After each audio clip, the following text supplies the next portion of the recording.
England's wins are building belief, but the real test is still to come. There is something quietly significant about England's recent run of victories, even if the performances themselves have not always been flawless or universally convincing. Wins have a way of doing what analysis, debate, and endless selection arguments cannot. They build belief. That context matters. England are no longer a side searching blindly for confidence. Results are arriving, performances are settling, and most importantly, habits are beginning to take shape. Belief, the most fragile and elusive currency in Test rugby, is slowly returning.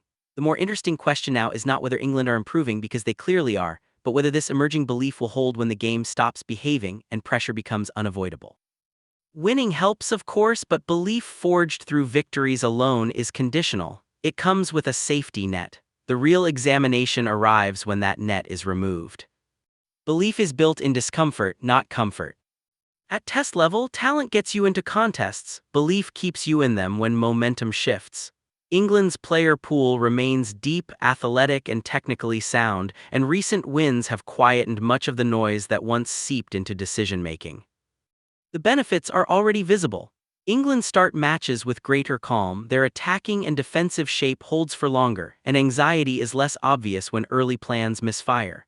But when games tighten during extended defensive sets, after contentious refereeing calls, or in late-game squeezes, belief is still being tested rather than trusted.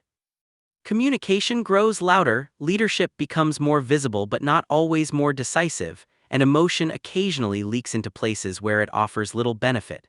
These are not fatal flaws nor signs of regression. They are symptoms of a team still learning how belief behaves under genuine pressure. This is where the Southern Hemisphere and South Africa in particular remain ahead.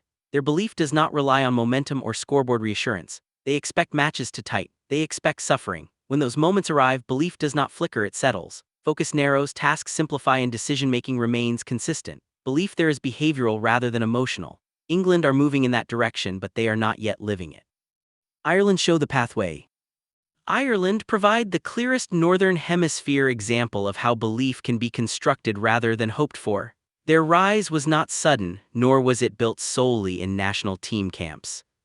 It was forged in Leinster blue, through repeated exposure to knockout rugby, European pressure, and tight finishes that demanded composure rather than inspiration. A core group arrived in the Ireland environment already convinced that pressure was normal, controllable, and expected. That belief spread, hesitation faded, and decision-making sharpened. For long stretches, Ireland did not just compete with Southern Hemisphere sides, they outthought and defeated them all. The challenge now, as recent knockout exits have shown, is sustaining that belief when margins shrink further and opponents are even more comfortable living in the game's darkest corners. England appear to be following a similar trajectory, but the process remains incomplete. Progress is real, proof is still pending.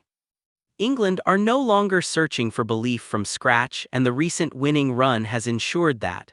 But belief that survives favorable conditions is not the same as belief that endures genuine pressure. That is where England currently sit, somewhere between promise and proof. One genuinely encouraging development has been Steve Borthwick's recent use of his bench during the Autumn Nations series. Not long ago, England's final 20 minutes were a recurring problem, a period where control slipped, belief drained, and matches either tightened unnecessarily or unraveled altogether. Lately, the bench has been used not as a reaction to problems but as a statement of intent. Replacements are introduced proactively to maintain tempo and physical edge rather than to extinguish fires. The impact has been clear. Intensity lifts instead of dips, collisions are won late, and England look increasingly comfortable finishing games rather than clinging to them. That shift matters. It speaks directly to belief beginning to harden, belief in the plan, belief in the squad's depth, and belief that the final quarter is a place to impose authority rather than endure. It is not yet the finished article, but it is a meaningful step away from a recent past England would rather forget. Elite Test rugby is not decided by who improves fastest, but by who remains emotionally consistent when improvement alone is no longer enough.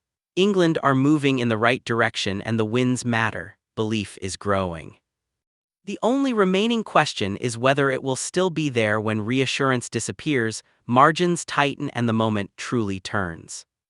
That, more than talent or tactics, is the test that still lies ahead.